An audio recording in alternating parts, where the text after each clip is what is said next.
firman Tuhan semesta alam. Bunyinya, beginilah firman Tuhan semesta alam. Aku berusaha untuk Sion dengan kegiatan yang besar dan dengan kehangatan amarah yang besar. Beginilah firman Tuhan. Aku akan kembali ke Sion dan akan diam di tengah-tengah Yerusalem. Yerusalem akan disebut kota setia, dan gunung Tuhan semesta alam akan disebut gunung kudus. Beginilah firman Tuhan semesta alam. Akan ada lagi kakek-kakek dan nenek-nenek duduk di jalan-jalan Yerusalem, masing-masing memegang tongkat karena lanjut usianya.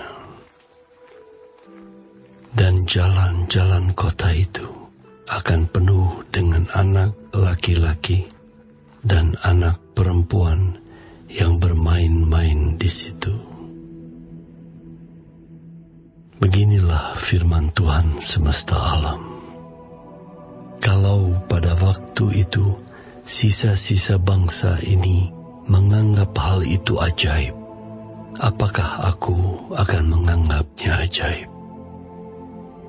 Demikianlah firman Tuhan semesta alam. Beginilah firman Tuhan semesta alam.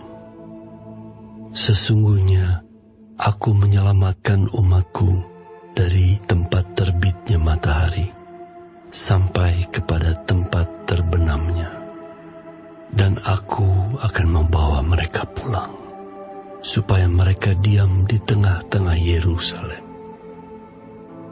Maka mereka akan menjadi umatku, dan aku akan menjadi Allah mereka dalam kesetiaan dan kebenaran. Beginilah firman Tuhan semesta alam. Kuatkanlah hatimu, hai orang-orang yang selama ini telah mendengar firman ini, yang diucapkan para nabi sejak dasar rumah Tuhan semesta alam diletakkan, untuk mendirikan bait suci itu. Sebab sebelum waktu itu tidak ada rezeki bagi manusia, juga tidak bagi binatang. Dan karena musuh tidak ada keamanan bagi orang yang keluar dan bagi orang yang masuk. Lagi pula aku membuat manusia semua bertengkar. Tetapi sekarang aku tidak lagi seperti waktu dahulu terhadap sisa-sisa bangsa ini. Demikianlah firman Tuhan semesta alam. Melainkan aku menabur damai sejahtera. Maka pohon anggur akan memberi buahnya, dan tanah akan memberi hasilnya, dan langit akan memberi air embunnya. Aku akan memberi semuanya itu kepada sisa-sisa bangsa ini sebagai miliknya. Dan kalau dahulu kamu telah menjadi kutuk di antara bangsa-bangsa, hai kaum Yehuda dan kaum Israel, maka sekarang aku akan menyelamatkan kamu, sehingga kamu menjadi berkat. Janganlah takut, kuatkanlah hatimu. Sebab beginilah firman Tuhan semesta alam. Kalau dahulu aku telah bermaksud mendatangkan malapetaka kepada kamu, ketika nenek moyangmu membuat aku murka, dan aku tidak menyesal, firman Tuhan semesta alam. Maka pada waktu ini aku kembali bermaksud berbuat baik kepada Yerusalem dan kepada kaum Yehuda. Janganlah takut. Inilah hal-hal yang harus kamu lakukan. Berkatalah benar seorang kepada yang lain, dan laksanakanlah hukum yang benar, yang mendatangkan damai di pintu-pintu gerbangmu. Janganlah merancang kejahatan dalam hatimu seorang terhadap yang lain, dan janganlah mencintai sumpah palsu. Sebab semuanya itu ku benci. Demikianlah firman Tuhan. Datanglah firman Tuhan semesta alam kepadaku. Bunyinya, beginilah firman Tuhan semesta alam. Waktu puasa dalam bulan yang keempat, dalam bulan yang kelima, dalam bulan yang ketujuh, dan dalam bulan yang ke-10 akan menjadi kegirangan dan sukacita, dan menjadi waktu-waktu perayaan yang menggembirakan bagi kaum Yehuda. Maka cintailah kebenaran dan damai. Beginilah firman Tuhan semesta alam. Masih akan datang lagi bangsa-bangsa dan penduduk banyak kota. Dan penduduk kota yang satu akan pergi kepada penduduk kota yang lain, mengatakan, marilah kita pergi untuk melunakkan hati Tuhan dan mencari Tuhan semesta alam. Kami pun akan pergi.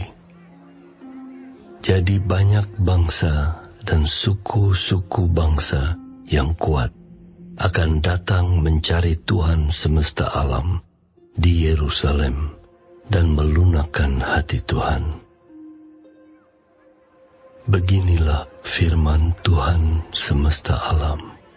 Pada waktu itu 10 orang dari berbagai-bagai bangsa dan bahasa akan memegang kuat-kuat punca jubah seorang Yahudi dengan berkata, kami mau pergi menyertai kamu, sebab telah kami dengar bahwa Allah menyertai kamu.